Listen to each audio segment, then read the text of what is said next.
All right, let's talk about a true giant of literature, William Shakespeare. I mean, for over 400 years, his words have basically shaped how we speak, and his stories, well, they've defined what we even think is possible on a stage. So, the big question is, with a legacy that huge, where do you even start?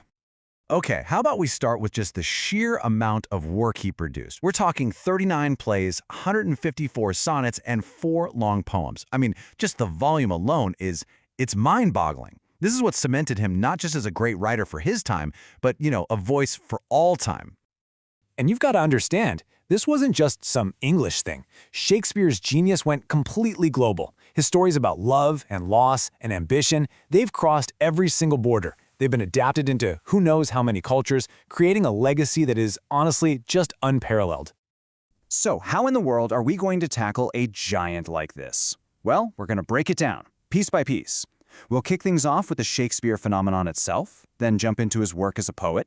After that, we'll explore his world of comedy and his great tragedies, and we'll wrap it all up with his history plays, romances, and his kind of farewell to the stage. All right, let's start with what might be his most personal stuff, his poetry. Back in the Elizabethan age, every poet was writing sonnets. It was this super strict 14-line form, but Shakespeare, he absolutely mastered it. He often used this natural rhythm of English speech, it's called iambic pentameter, to give his verse that unforgettable pulse. And this right here just shows you his incredible range. So on one hand, you've got Sonnet 118. It's like the perfect classic love poem, right? Shall I compare thee to a summer's day? But then you get Sonnet 130, and he just completely flips the script. He makes fun of that very tradition, listing all the ways his mistress is not like the usual poetry cliches, and then says he loves her even more because she's real. See? He played the game, and then he just totally changed the rules. And believe me, Shakespeare knew exactly how powerful his words were. He was convinced that while all those fancy stone monuments and statues of princes would eventually just crumble into dust, his poetry, his rhymes, they would grant true immortality. They'd preserve beauty and truth forever. Pretty confident, huh? Okay, so let's move from the page and onto the stage. And we'll start with the plays that brought audiences so much joy. Shakespeare's comedies. They're these amazing worlds just filled with wit and crazy mistaken identities and, in the end, harmony. So, one of the most defining things about his comedies is that they're totally dominated by women. And listen, these aren't just passive characters hanging around waiting to be rescued. No way. These are smart, resourceful women who are driving the plot, untangling all the messes the men usually create, all on a journey toward love and reconciliation and peace. Let's take The Merchant of Venice, for example. You've got this guy Bassanio, who makes this deadly deal he absolutely cannot escape. The whole conflict seems impossible to solve. But who steps in and fixes everything? The heroine, Portia. She disguises herself as a male lawyer, and it's her razor-sharp intellect and brilliant legal moves that save the day. It's a perfect example of how a powerful female lead brings about that happy, harmonious ending. And when you actually put his two big genres right next to each other, the difference is just, wow. It's stunning. Comedies are led by women and move from love to harmony.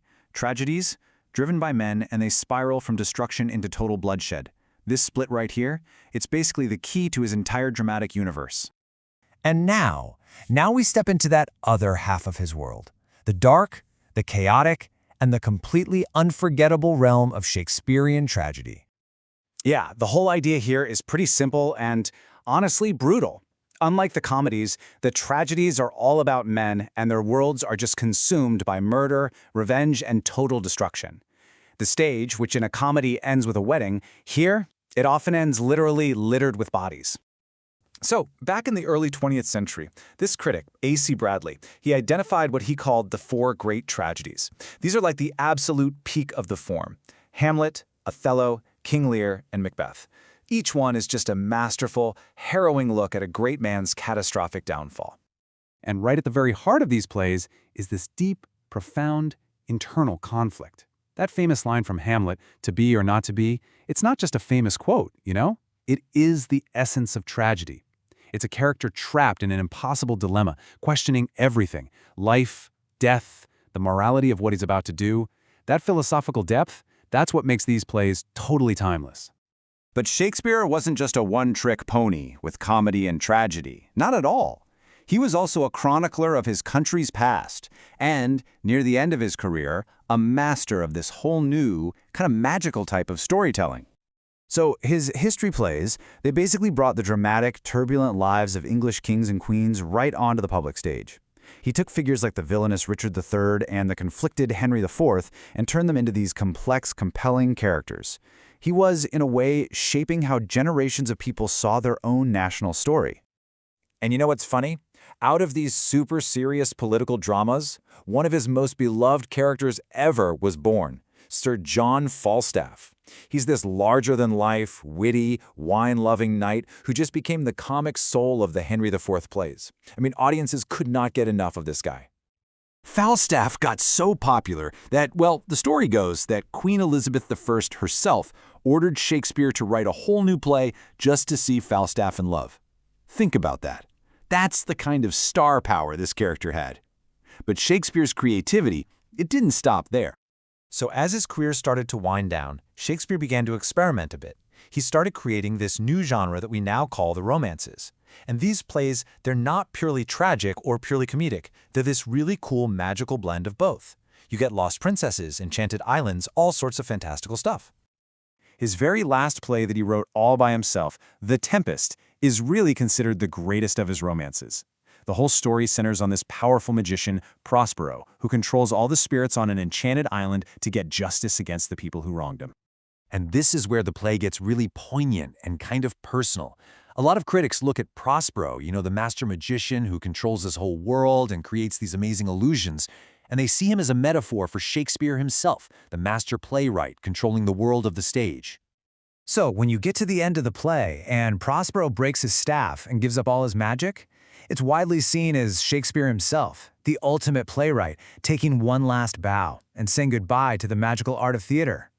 It's pretty powerful stuff. So there we have it. We've journeyed from these intimate love poems to grand comedies, we've gone down into the darkness of tragedy, and we've even witnessed a magical farewell. In this massive body of work, Shakespeare truly captured every single facet of what it means to be human, our love, our ambition, our flaws, and, yeah, our ability to find redemption. And all of this leaves us with one last huge question, doesn't it? What is it about these 400-year-old stories that makes them feel so timeless, so incredibly human, and so powerfully alive, even to us today?